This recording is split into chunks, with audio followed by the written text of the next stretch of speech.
We are still investigating.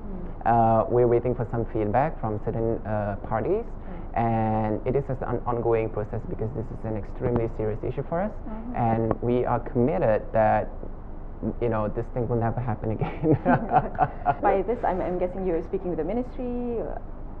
Yes, I'm speaking to the groups out there, the communities. I'm speaking to also the ministry. I'm also speaking to relevant parties as well.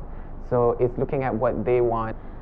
From the kind of backlash, I'm guessing the government might be on a bit of a defensive on this. How open are they to discussing future outcomes, I guess?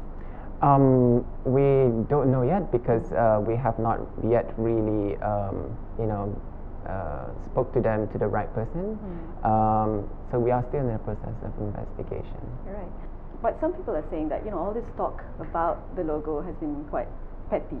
What's your view on this? You produced a press statement against it as well. I think that if they were to say the design is petty, or we're talking about the design and design is petty, that clearly shows how well educated or how not well educated we are about the power of design. The other factor I think that the majority of graphic designers are that they reject this logo is because the profession of graphic designers are not as recognized as it should.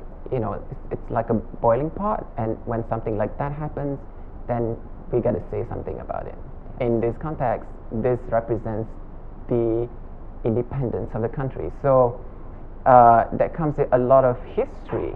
It comes with a lot of stories, a lot of struggles of our forefathers who have done so much in bringing the country to where it is today. And with that comes a sense of integrity to make sure that the design represents that.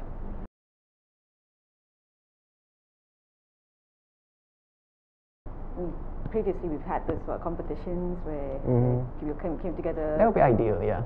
Yeah, that would be ideal to have a competition. The using of the One Malaysia logo for the Merdeka celebration, it has been done. It has been done in the last 2 years, since 2009. So I think, and when it was done, nobody said anything about it virtually. So there shouldn't be any problem. Yeah. What does the One Malaysia logo actually represent as a graphic designer? As a graphic designer, the first thing that we would see is the message. What does it represent?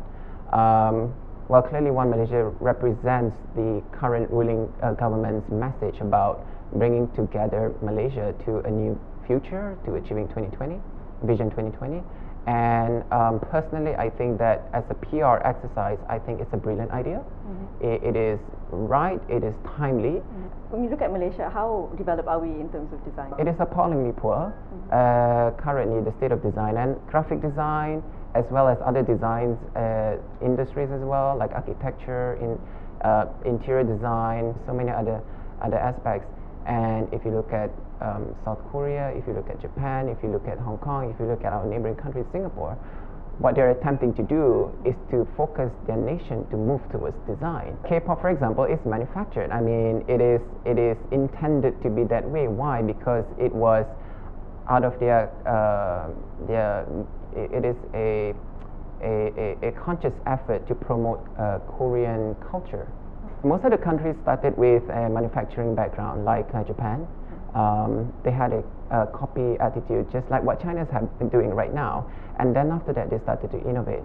So if you look at the history and how they grew from a manufacturing core of the economy and turned it slowly into innovation, which we are doing right now, by the way. However, what is missing is the design bit, because in order to innovate, you gotta have to focus on design. The innovation is only an outcome of design. Malaysiakini.com. For the Malaysiakini. For the Malaysiakini.